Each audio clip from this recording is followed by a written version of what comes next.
And I'd like to welcome you to today's presentation by the Middlebury Garden Club. And we have two wonderful speakers, well known in town. They may have done some work for you. They do work for me, so thank goodness. And if not, well, you'll get to know them. Lauren Slayton and Justin Willis. So let me tell you a little bit. Lauren wrote up a couple of little things about the two of them that I'd like to share with you.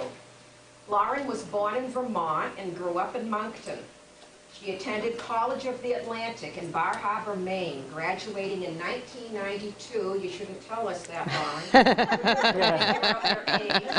With a degree in human ecology. Lauren spent one semester in Greece. She told me Crete is where she was, and worked for her internship at the Oregon Division of State Lands as a graphic designer. After briefly considering graduate programs in urban planning, she returned to Maine for an apprenticeship with the Maine Organic Farmers and Gardeners Association, and eventually found her way back here to Vermont. Justin was born in Escondido, California, where he was raised by his mother, uncle, and grandparents on a small avocado farm. Very interesting. He spent most of his childhood in California, Connecticut, and North Carolina, and started his college studies at University of California, San Diego, and in Connecticut, before finishing his studies at the College of the Atlantic. Who else went there? With a focus on botany and landscape design. He began his gardening business in coastal Connecticut before moving to Vermont in 1995. So thank you, Lauren and Justin, for being here today. And thank you, Marilyn.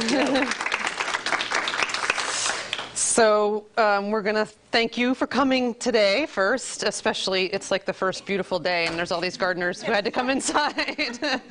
And we want to thank the Ilsley Library and Chris especially over there, who I wouldn't be doing this without, and Marilyn Needham and the Middlebury Garden Club for inviting us. I also want to give a little plug for, I actually don't know her name, Chris, who does your landscaping around the library. It's like the nicest landscape of any library that I've ever seen. So, so after being asked to do this like over a year ago, Marilyn, you reminded us recently that we were doing it and that it was actually on vegetable gardening in the Northeast. We thought it was sort of just general gardening, and Justin said, why are we doing that? You should have Orb Weaver or Golden Russet or Elmer Farm. And then I reminded him that we've actually been like picking their brains for the last 2 decades. And if we don't know any of the answers to any of your questions, we'll have you call them. So our slideshow and talk will focus on vegetable gardening. But so we're going to do about a half an hour of pictures and talk while it's going. But feel free to interrupt with questions during the slideshow. And then afterward, we'll open up to questions, and you can do flower gardening questions, vegetable gardening questions, but that'll sort of direct the rest of the talk. So this is us in Prague, which has nothing to do with gardening whatsoever, but it's the only picture I could find of the two of us together. Oops, I'm going the wrong way. Yeah, and I don't think you'll see a picture of us in our gardening gear. The dirty, neat pants and just a second, okay. Muddy hats. There's always like technical issues, right? I forgot that we were going to be doing this in the dark. Oh, here we go. So this is Justin in Escondido with his uncle on the avocado farm. I know you just have it in place. My sister and I in Moncton, obviously early gardeners in the making. And Justin still suffers, as I have mentioned to many people, from his lack of fresh avocados and citrus, and he's always inclined to put like pokey cactus-like plants in people's gardens and in our house, which I can't quite get used to, but it definitely lends some exotica to what he does. Yes, and then we get to our moms. Here's my mom, hard at work in my garden, behind the field farm, which I had for a few years. She is, and you know what? She gets them clean when she's done. That's the part I can't get. I got to turn this light on, Chris. I think this was what we were using. Where's this one, Chris? This is the one we had on when we were doing this. Here. There we go. Okay. Yeah, I can't see. All right. Yeah, thanks. And this is Justin's mother in Connecticut. She truly is about the height of a large kale plant. And she has a 30-member CSA that she manages to do in addition to being a college professor and running a small landscaping business. So you can see that there's some genetics involved there.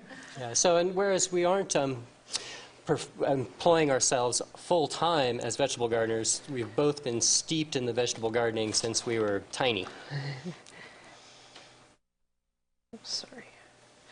So every year we start our own seedlings in this small, it's an 8x12 glass greenhouse off of the south side of our barn. You can see the snow in the background in Ripton. It's heated with a wood stove, which works pretty well, but because I don't like to get up in the middle of the night to stoke it, we have a little electric parlor heater in there, from the dairying business, which works well. This was down at the farm stand I had when I had a 36-foot greenhouse and just grew, as you can see, armies of tomato plants to sell, and had a little class there once on starting. That's about the stage of the seedlings that we have this year at now up in Ripton, and unfortunately there's no snow coming out of the sky. So, when you start tomatoes in the greenhouse, I'm kind of looking out at this crowd thinking, I'm not going to tell you anything you don't know, but anyway, now you're stuck here. There's a whole series of seedlings that you grow that need to stay in the greenhouse until around June 1st, Memorial Day, tomatoes being in that camp. And then we take them outside and harden them off before planting after there's theoretically no fear of frost. And then I always do a whole round of real early broccoli, cabbage, kale, lettuce, cauliflower starts, which are outside. They could go in the garden now if your garden was ready, to be tilled. And then every year I have a sale in Ripton, a small surplus sale of everything I've started because we actually don't have a lot of garden space, but I love starting the seedlings. Last year it snowed both days, Memorial Weekend, so we had to put everything back in the greenhouse, and that was how much foot room there was for people to walk in and shop.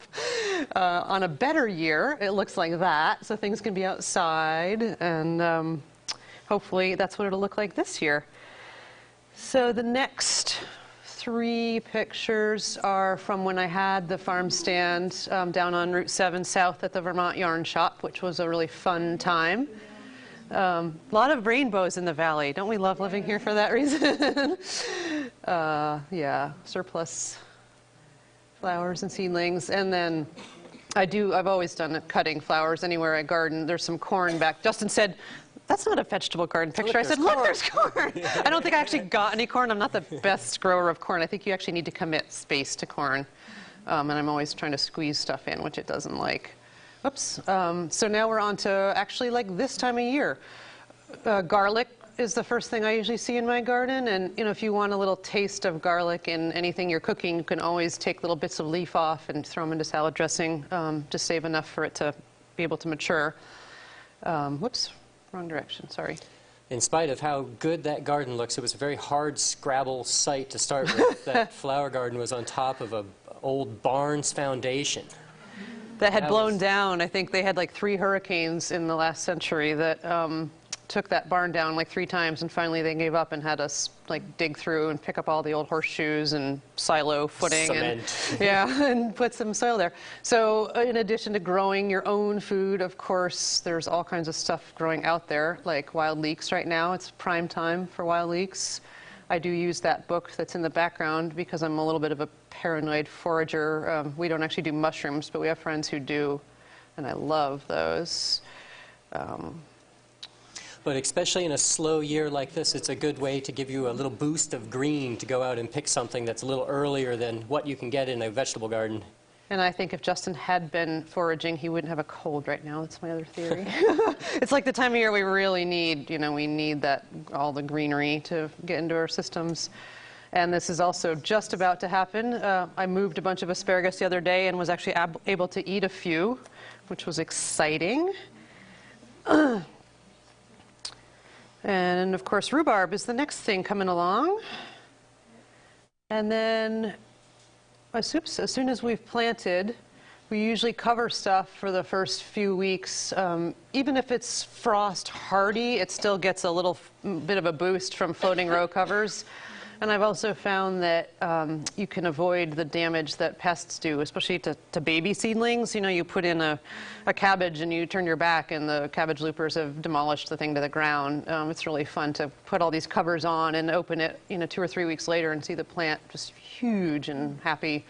Though you have to be careful because the way the last few years are, May's been having these hot spells that it can kind of cook, and then the cold loving stuff will bolt. So it's, it's a gamble, but I usually do it. And then we like to interplant, especially if your space is tight, which most home gardeners are trying to squeeze things in. I like to do lettuce between my asparagus also because it doesn't like the heat and it gets a little shade from the asparagus. And it actually kind of keeps the weeds down, which is an extra bonus. Yeah, just another picture of the same thing going on. Of course, that was for sale. We don't eat. I wish we ate that much lettuce.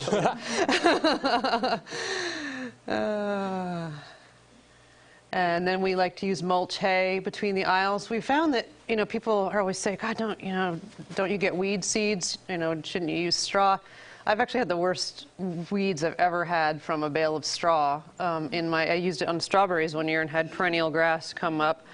We find if you use hay thickly enough, it doesn't promote any seeds. And as my friend who I buy it from says, well, at least you're not getting any weed seeds you didn't already have because it's local, So it's like, well, there was dandelion in the air anyway. But it really has worked well for us. And most of you who know me know that I've worked at Orb Weaver Farm now for over 15 years. It's my absolute favorite thing to do, to garden on that scale, but to let someone else run the business is even better. So they like to lay down black plastic for the real warm-loving crops, peppers, eggplant, melons, artichokes, and they'll let the soil warm up for a few days, and then we go through, that's Marianne poking holes, and then I go through and plant behind. And then we put the mulch hay between the aisles. There is soaker hose under the plastic because that's the worst thing when you put black plastic down and then it's hot and dry for a week and you can't get the water at the plants. So every single row there has a loop of soaker hose that hits both sides of the planting. So back to mulching, staking tomatoes. We do everything we can to keep tomatoes up off the ground where all the nasty viruses live. Here you can see the cherry tomatoes are actually taller than me up to the right. This is again at Orb Weaver. I always stake them halfway and then forget to tie them the rest of the way and they fall over. But it's nice to work at a place where everything is done right. What's next? Oh yeah, this is the fun part. So as we've said, this was supposed to be a vegetable talk, but we forgot that for a while, and then I thought, well, we never just grow vegetables in our garden anyway. So the farm over the years has reinforced our natural inclination to have beauty in our vegetable garden. They are a production farm, so they don't let volunteers come up in their garden so much because it can suck up nutrients and shade the plants and you won't get fruit as large. But they always commit one section, we call it the fun section. And this was maybe last year or the year before, a walk through with morning glories and hyacinth bean and then these beautiful flower beds on each side. And then we have statice, dried flowers that they hang in the house, and then kind of their home production pole beans, things that we can build beautiful structures for. And then Justin and I tend to let things volunteer in the garden more because we're not trying to get as much out of it. So there's borage in our chard. Was it a nudge? No. We have our little code and I forgot. Justin will talk more with the question answer, just so you know. And then we also sometimes plant vegetables in our flower gardens because I think eggplant are about the most beautiful plant out there. They're little purple flowers before they fruit. Oops, sorry. Sometimes I don't think it goes. This is a project Justin did in Connecticut recently for some folks who wanted just a small garden in their backyard for herbs, and this is right outside their kitchen window. So raised beds we don't do as a rule for ourselves because I love rototilling. But it's a great option, you know, as it gets harder to bend over that far and when you're on clay or other nasty soil to build up, and also for containment. This, of course, is the complete other end of the spectrum from the farm, where there's that scale of production that spans acres. But it's really fun for me to see that people like to get their hands in the dirt, even if it's in a very small way. And, you know, also going back to the beauty, like letting beauty be in your productive garden. This is, you know, stone is wonderful because it's essentially permanent beauty. Once you pay for it, it's there. We also, the property that Barbara and Justin were talking about before this slideshow is in North Ferrisburg, and this is actually a horrible photo. We've realized we took a lot of photos of our veggie gardens before digital existed, and so we were trying to find the best we could, but these are actually a couple raised beds at this garden in Ferrisburg.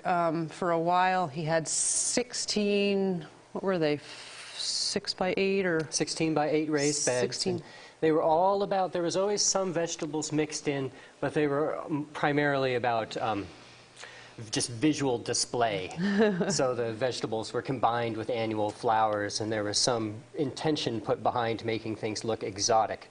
This is a really, it's hard to even tell what's up in that picture. There's less than kale, which is why I put it there, because that's one of my favorite Yeah. things to grow. And then the amaranth in the background is actually edible, though most people do it for visuals. It's also a dye. And there's some leeks, I think, in the back right. Yeah.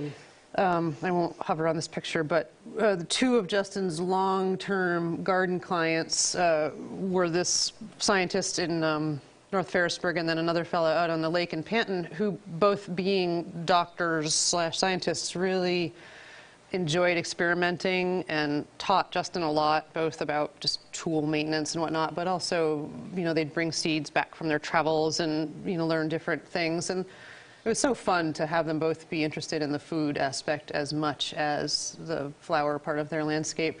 So segueing on to the fact that we do need to make money and that we live in Ripton at 1,700 feet with a wooded property. We don't grow food for sale ourselves. We grow as much as we can to eat. But over the years, you know, Justin's pretty much stayed as the landscaper with some really great veggie gardens within that business. And then I've had a million different gardens all over Edison County. This one obviously was at Quarry Hill School, which was really fun. I had a great time bringing the kids in.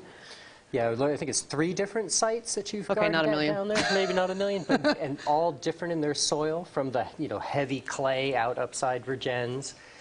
Quarry Hill had kind of a, well, not the perfect mix, but a little bit of silt in it, so it wasn't the heaviest clay.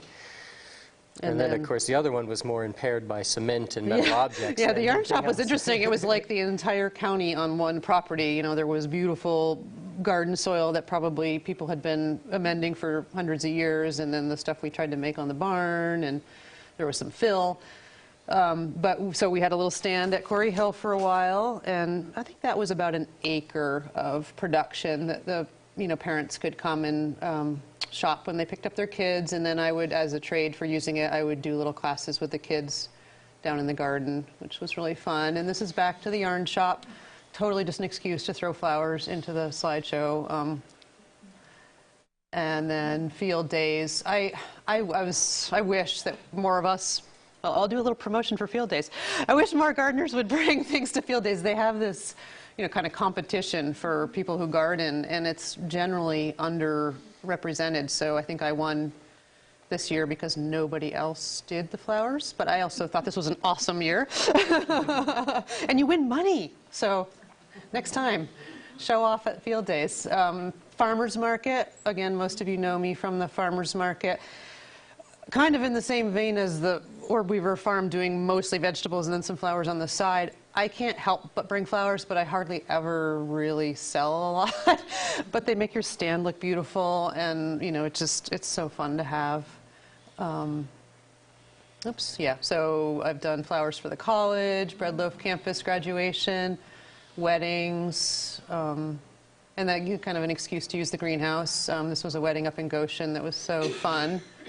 late season stuff. And then friends over the years have helped immensely, friends and family. This is my friend Corey, who spent a couple summers helping me at the farm stand, harvesting garlic at the middle. This is, and so now we've hit like late July, time to harvest.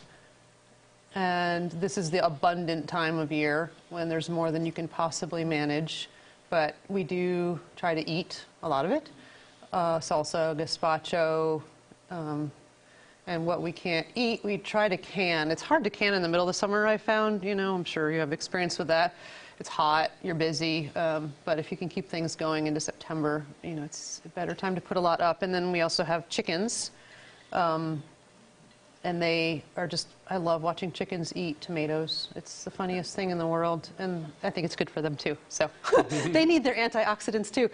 So people ask you, what's your favorite thing to grow in the garden to eat? And for me, it's absolutely cantaloupe, which means I don't grow them in Ripton, which is why I have to grow things elsewhere. But picking a fresh, warm melon out of the garden is the best. And they actually do well here in the valley. Justin likes celery, to the best of my knowledge. Celery and onions. Celery and he's like, what do you start a meal with kind of food person. So I brought up the chickens and then forgot that I was segueing into animals. Every garden to be really happy needs compost of some sort. And having animals is a great way to do it without buying it. Of course, you're feeding them and you're paying for that. But we eat eggs and then we put bedding on our garden and it does really well. This is at Blue Ledge Farm. I've worked there a couple different times, and I mean, what a great time to be there. It's pretty fun, and they, some places will let you come, clean out a stall or whatever for compost, but most of us end up buying it if you don't make it yourself. And I think that's why Orb Weaver has, the biggest produce you ever see at the co-op. There's jokes about steroids, but I think it's actually cow manure, and they do also do green manure. So they cover crop. There are different sections rotationally, and then they add cow manure every year to all the sections. Places like Marble Rose, who don't have animals and don't want to buy in a lot of compost, I've seen her rotate cover crops, but then you need to use a granular. I know she uses North Country Organics ProGrow, which we use if we ever have to add or want to add a little boost to our soil. Goats. I can't always tell when I've, oh yeah, so the chickens aren't supposed to be free range. This is one of our little marital, oh, I forgot, this is the beginning of the talk. So maybe like a month ago on public radio, there was a nice little show about married couples who run businesses together. I don't know if anybody heard that, but you can archive it if you're interested. And it was so fascinating to listen to it because we have phased in and out of working together. We actually don't work together a lot. We landscape for some customers together, and we do our work at home, but we've definitely divided up, his garden, my garden, because that way we don't fight. But it was a nice show, and I've worked for Marjorie and Marianne at Orb Weaver for 15 years, and they've been running a business for 30 years, and there's nothing like it, in terms of the accomplishment. And then the other place I work, which we'll come to a little later, is Otter Creek Bakery, which I've been at as long as Orb Weaver, seasonally as needed, and they've been running their business for about 30 years. And the bakery this year, somehow Justin hadn't heard this, and all the time I've been there, they have a little motto, teamwork makes the dream work. And I've taken that home, and now Justin likes to bring it up when we need to negotiate something. Teamwork makes the dream work. And it's true. It helps that we both have the same dream, for where we want to go. And Mr. Pearl is an excuse for rodent control, which he really doesn't do, but he likes to take these poses in the garden. So he's very photogenic, and he's not very smart, but but I do have neighbors, and actually was just at a client landscaping this morning whose cats obviously keep their rodent population down. So, cats, some small dogs are good for that too. Worth his weight in cat food as a sculpture. Yeah, luckily he doesn't eat a lot. And then we get into the late season. We've been through the middle of the season now with the height of tomatoes and eggplant. And these are cranberries that we grow in Ripton. We don't have a lot yet, but we have enough to snack on. And they're just so beautiful in the fall. And of course, Ripton is known for being able to grow blueberries well, as opposed to you valley dwellers who have to work a little harder at it. It's nice to have an advantage in one category. End of the season, putting the family to work. My nephew is wheeling in some late spinach seed in this picture. Succession cropping. It's really nice to get an early batch of spinach, and then it doesn't like the heat of the summer, and then I usually plant a late one. I find often I can put it in after I harvest garlic. It's sort of a good timing with that. I haven't had luck with peas, but maybe it's because we live in Ripton. But for fall peas, yeah, okay, showing off the family.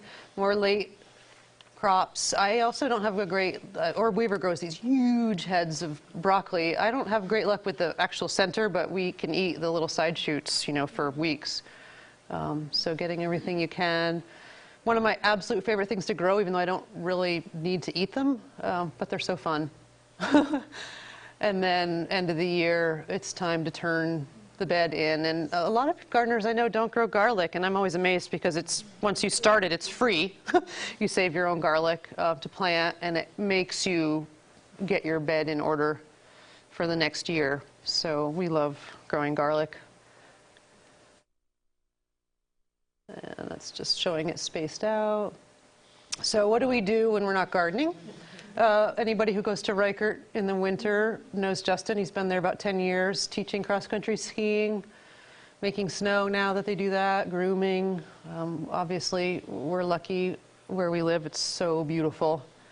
And we also both, well, I'll get to that. I do the Winter Farmers Market. Usually what I try to do is use food that I've put up from the garden, or at least buy it from my co-vendors who tend to do longer season gardening than I do. So it's a real local focus. Otter Creek Bakery I mentioned.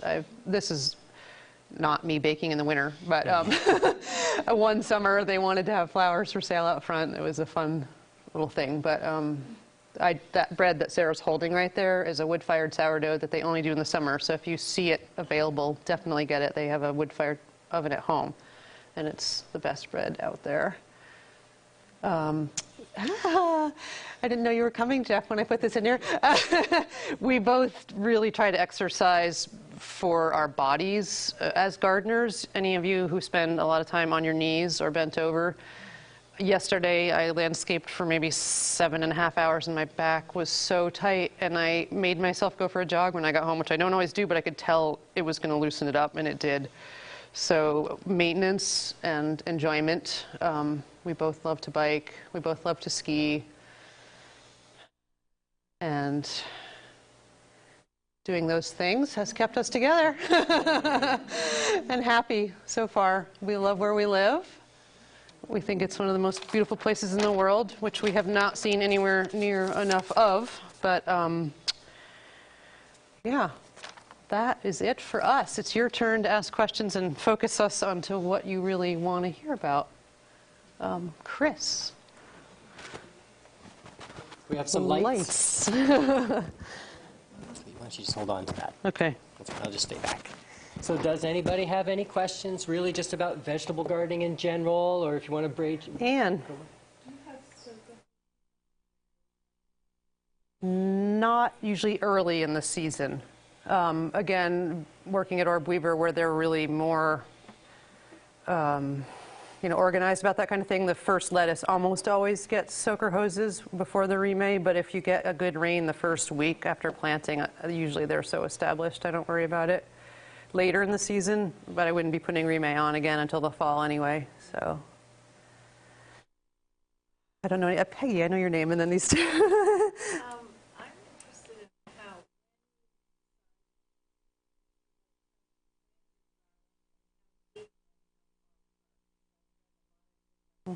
ideas about that. I said Justin was going to answer all the questions, No, but garlic is my thing. Specialty. So, Yeah.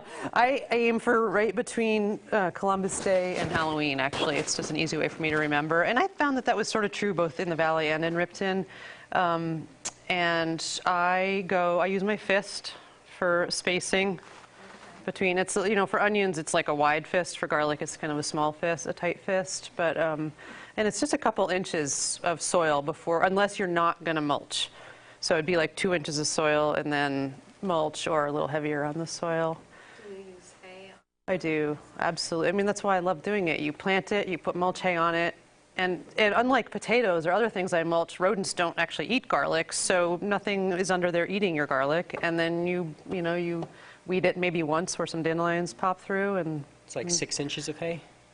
not probably when you start, and then as it's fluffed, and then it compresses a little bit. Yeah. One of the biggest challenges to Lawrence garlic planting is always the late fall rains and turning the clay to just a sloppy mire and needing to till some spot up to get it in. Absolutely. And so you've been pushed pretty late sometimes. Has it I ever have. been November? Oh yeah, I planted some actually where the field farm used to be in Ferrisburg in December, and it actually produced. But one little trick I have come around with that is if you have a spot in your garden that is empty earlier than you're supposed to plant it, then I till it. Because then it drains at least, even if you're getting rain, it's a little more workable. It's, yeah. Can you repeat the question too in the future? Sure. Yes. About the row covers. You don't use hoops to put them straight on your young plants? Good question. We do, this was about floating row covers, hoops or direct, and that was actually the part that I had written that I couldn't see in the dark, was that we like to use hoops. We use, either wood, even just from the woods, we go or we have some wire ones and bamboo. Or weaver, where they're just doing lettuce in a huge sheet that's just flat. But anything that wants to grow up, we do, and it's pretty. If it's very windy, you just Yep. put rocks all the way Yeah, around? actually, I use these little staples. They're about that long. Oh, those She wants to know staples, how we're holding it down, Chris. Yeah, And then you remove them at one point. absolutely. So how late in the spring do you take them off? Depending When the what you leaves start to grow. push against? When the leaves start to really push against the fabric is a good time to liberate them. There could be there's not much potential, but some potential for burning between Yeah, the leaf that's and the close fabric if yeah. there's water caught there. And are there different kind of fabric weight you need to be aware of? Yeah. So that's what do you select? Absolutely, yeah. She wants to know different weights of floating row cover, and absolutely. I honestly, unless you're ordering it, it's pretty limited what's available to go buy. So unless you're really organized and ordering ahead, you're pretty limited to a pretty lightweight size around here. And I do that anyway. I don't think the things that we're covering need thick cover. And I like to let as much sun and moisture get through as possible. My favorite part of Justin's tenure with the doctor out on the lake was that we're very organic centric, and he was very not. And so we would have these very spirited, friendly battles about it. And so every time he did something that didn't work, that I'd be like, "Hussy," and he would tended to like really, fertilize the heck out of things and then cover them with plastic and put them in 3 weeks early. And I saw, melons get cooked under plastic, and obviously I had my failures to match. Fran. My question is, how do you know when to harvest? I keep mine for the winter, and every so often. You gotta answer that. That's Okay. touchy. Soon enough, it starts to sprout. Absolutely. Bad. Yeah, so when to harvest garlic, it's a really important question, actually, or answer, rather. Usually the tips start browning, and it's around the end of July, but yeah, we're 6 weeks behind this spring, so who knows what's going to happen this year. What I do is look for the tips to start dying back, but not too much, maybe the middle of July, start looking, and as soon as it's a size you're happy with, dig it. If you wait too long, exactly, it actually starts to regrow into the ground, and that's why it's popping open again. It's ready to become a perennial crop. And believe me, I've done that plenty of times. Barbara's on this side. Yeah, and you're next. Starts Yep. yesterday, and I'm wondering, I don't know whether they're the tender ones or whether they're ones you can put in earlier, or? So fennel starts, can you put it in now? There's two, yeah, so there's the herb, No, this is. fennel, and the root. Yeah, and that's pretty hardy. I would say if it's going to be under 30 by much, I would cover it. But it likes to be on the cool side. I've also had it bolt pretty horribly from starts. I do direct seed that one usually because of that. What about direct seeding broccoli? Direct seeding broccoli, absolutely. We start ours because I like the control of the seed you get one plant per seed. And also what I had mentioned before about you seed things, the broccoli comes up and before you even notice something's eaten it. So that's why I like to direct seed, but as long as you're home paying attention, put the remay over it maybe, and then you end up having to thin it.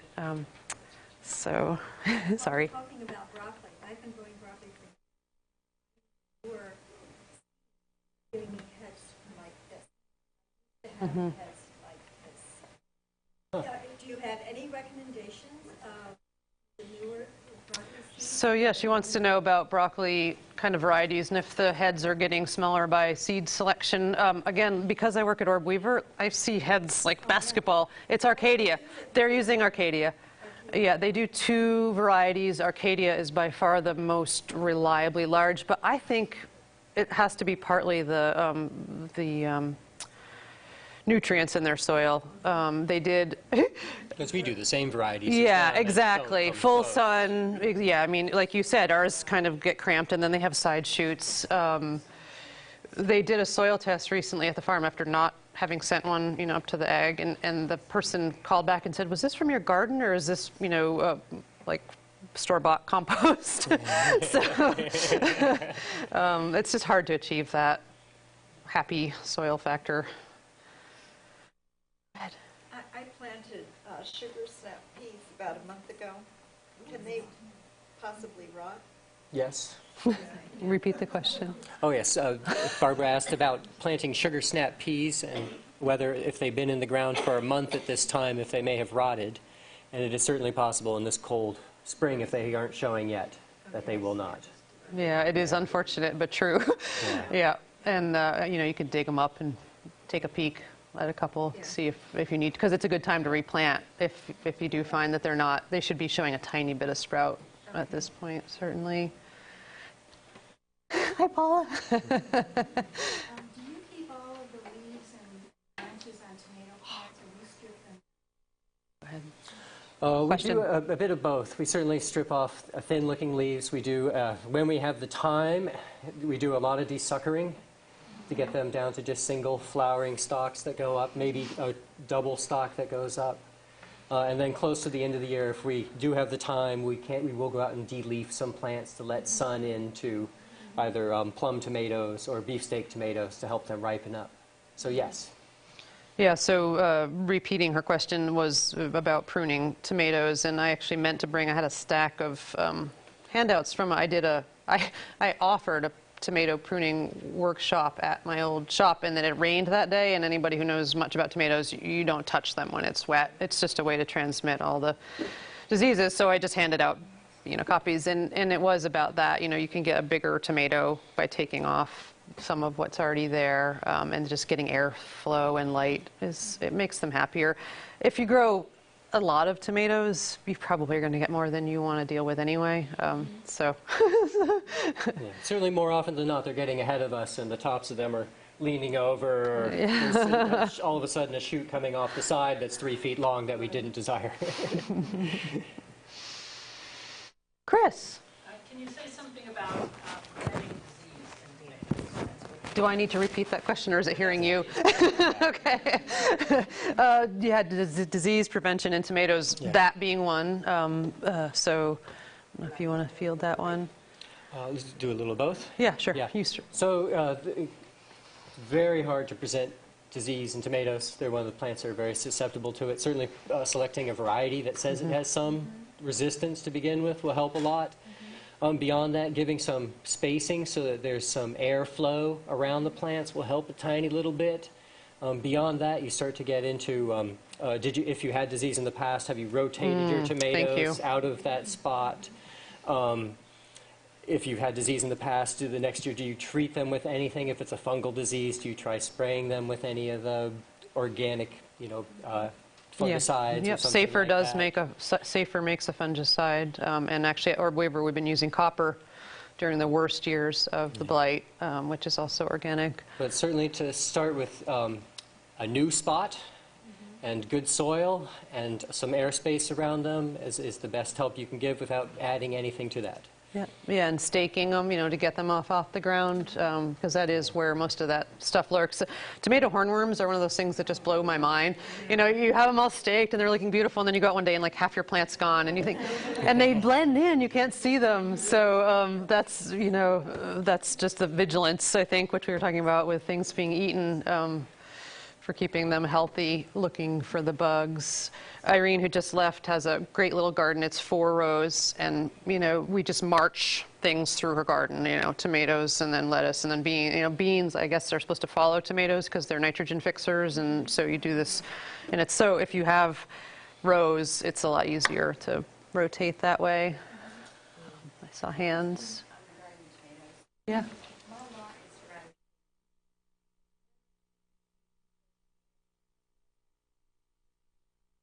So she's wondering about shade-tolerant tomatoes. I would suggest, if it were me, hopefully there's somewhere on your property that you could put a large pot. There are pot-happy, like they're called, I think, patio tomatoes. Definitely golden russet always grows some, which would be a nice healthy start to start with. I'd be more inclined to try that than to try to grow them in the shade. As long as you're not in Ripton in the shade, you'd probably get something. Cherry tomatoes especially would at least have some time to mature. Everything's just going to be slower and smaller. Yeah, I was going to just suggest that cherry tomatoes would be the most likely to be possible, and then plum thereafter, the next size in tomato, and then beefsteaks would be the hardest to grow in a shady situation. Carol, was that you?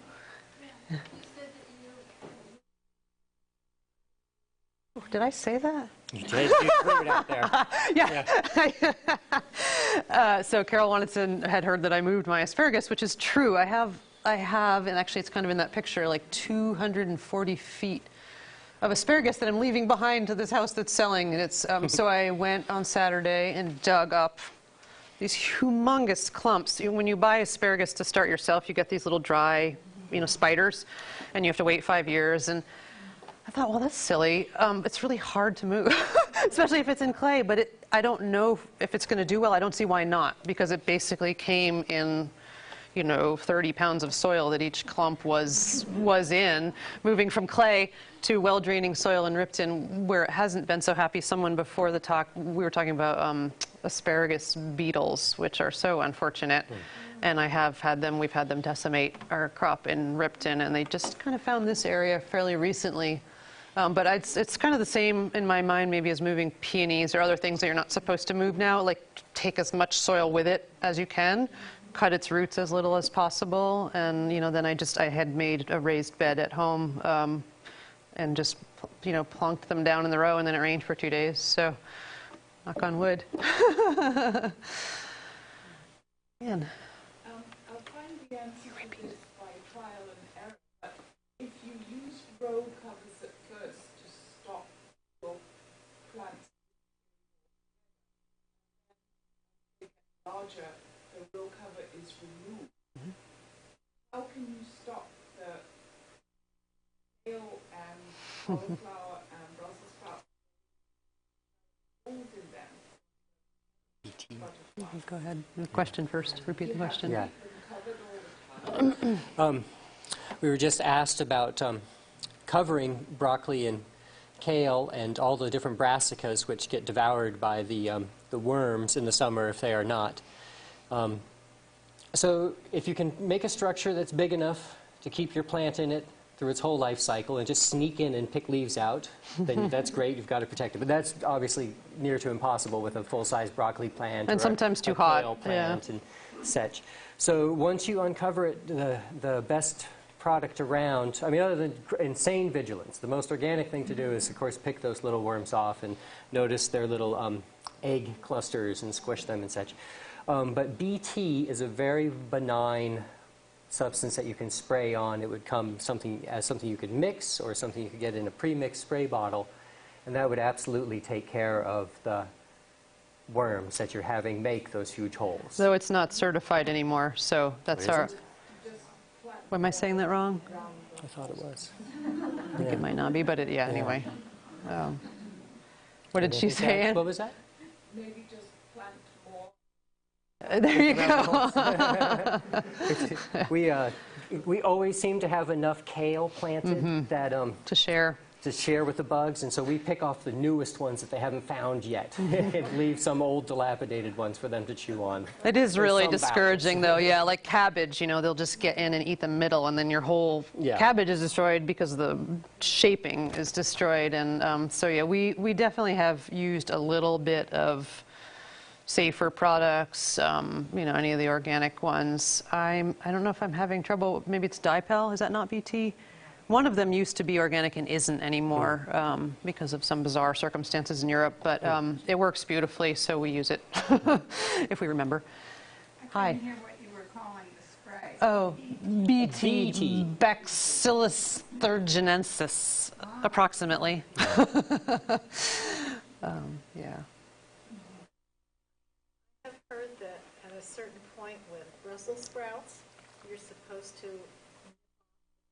so that the sprouts get bigger. Is that It something makes a you do? great difference.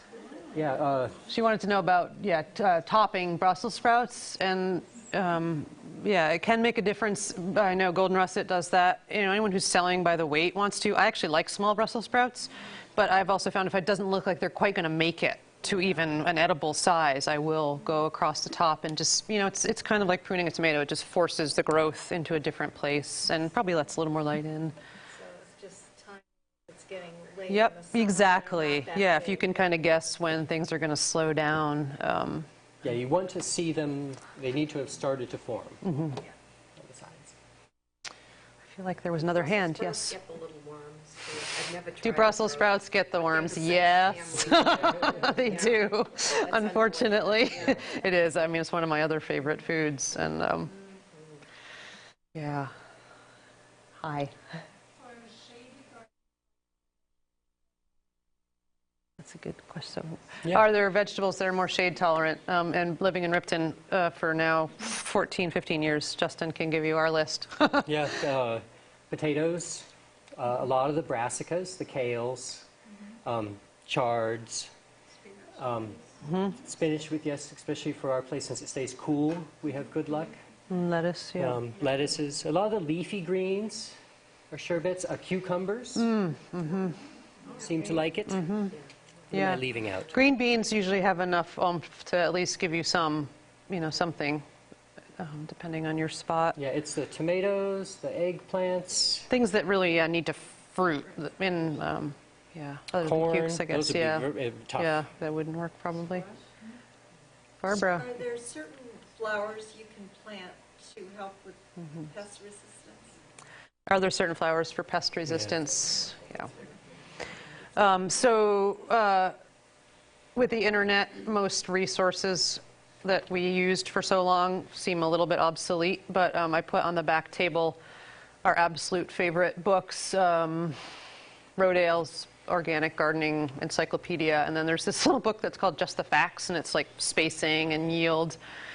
I used to have a companion planting book, and now it's probably something I would Google, like but marigolds are a classic I think they're nematodal is what it's called, and so we plant them between the tomato plants, which is also really pretty. Yeah, we love the gem marigolds especially because they have a really lemony fragrance to their foliage that you get when you sort of brush by them. Yeah. Yeah, so it's great. The questions have, I think, started to slow down, and it's 10 of 2, and I will still take a couple more, but I just am going to say before we say goodbye that feel free to paw through that. Some of the stuff I have in the back is real personal. Yes, thank you. I love she's holding up our Rodale's. That's actually illustrated by a friend of ours, which is really the other reason to have not just the internet. There's some great personal connections in your own library.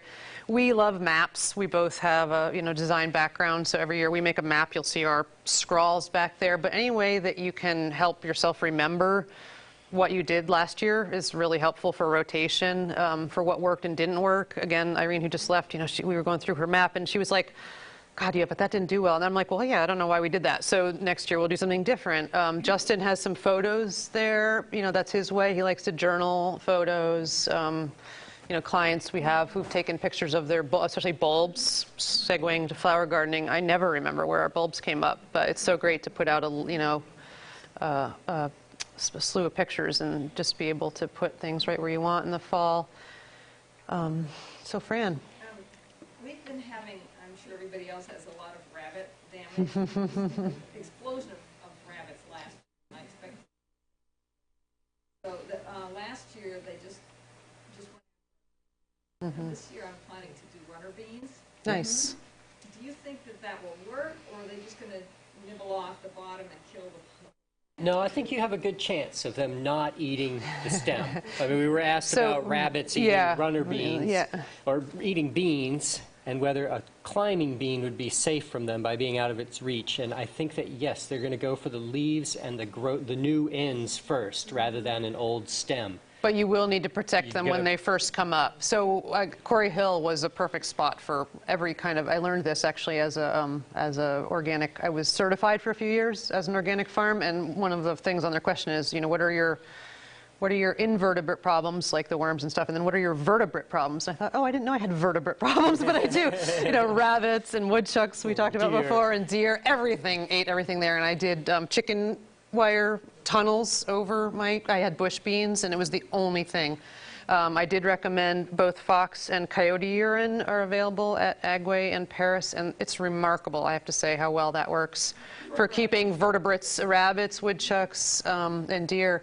You do have to refresh it. You know, they give little dispensers with it, or we just end up squirting the bottle around, and it's pretty stinky, but it seems to work. But yeah, and the remay also, especially for beans, which like to be warm, I've started them under that, and once they get to a certain height, you know, like he said, especially with a pole, you know, they're not interested in the woody base. Can you say something about this clay soil that we have? This is a new experience. Where did you move from? Yeah. What to do about clay soil? We were, clay soil was new to me when I moved to this area, and one of the first years we gardened in it, we tilled it in the spring when it was quite wet, and then it got nice and dry, and we had like, cement blobs as large as your fist or bigger. And we forged ahead and planted everything in that, and in a surprising way, even with some of the fine textured seeds, they still came up. So don't be completely deterred by having a really rough textured soil. Amend it with everything you can. You can't put too much organic matter into it. We've found also that gypsum, which is I forgot about that. just a bagged mineral product that you can get at an Agway. Pelletized like gypsum is available at Agway. Does help some to loosen up the soil. That said, if you're in really the thickest clay of this valley, it's going to be a tough road to go, and you might want to think about building up above it. That picture that I was talking to you about, the 16 huge raised beds, that was partly because he didn't want to deal with clay, and he brought in intervale compost into every single one of those beds, and they were the most prolific gardens I've ever seen besides Ortweaver. And, you know, just for a home garden, it was dreamy soil to work with. But it's money, you know, it costs a lot to buy soil, really. So if you can amend what you have. Clay actually is really full of nutrients, and it has a lot of holding power, both for water and for, you know, I mean, Ortweaver is all clay, essentially. It's just had a lot amended, and there are years that it's like kneeling on cement, and it still grows. So maybe one more question, and then we can mill around. And Barbara. Nitrogen-fixing bacteria from legumes. I thought I understood that. Place just last week, I heard that unless you I thought it was just there a gift. Beans and peas that was in there. No, my understanding would be is if you leave the roots with the right nitrogen-fixing nodules on it in the ground, it'll break down, and you will have it in your soil. Right. So you just don't want to pull them out. You either want to till them in. Can you take them out in the spring then? You want to leave as plant them in the same place every year. Yeah. You want to leave as much of the plant material in the ground as possible to get the benefits of that fixation. Yeah. No, that was a great, Barbara said, nothing's easy. Is that what you just said? Yeah, it's true. I mean, you have to love gardening to have a garden, I think. I mean, it sounds silly, but we deal with a lot of people who just kind of want to, you know, look at things. And most gardeners I know love to weed. Not all. I mean, Gildrian Farm Jeremy's hilarious. He's like, I hate weeding. He's like, well, luckily you like running the business, because I hate running a business and I love to weed. So, you know, it works out that way. But it helps to love to be out there and enjoy the challenge of, squishing hornworms. And So it's just about 2, and I know there's a garden club meeting after this. I don't know, are there refreshments for the meeting or for? Refreshments for everybody. So 5 minutes, help yourself to tea, and then those of us who aren't in the meeting can clear out. And thank you again so much, and enjoy. It looks like a beautiful week. Thank you.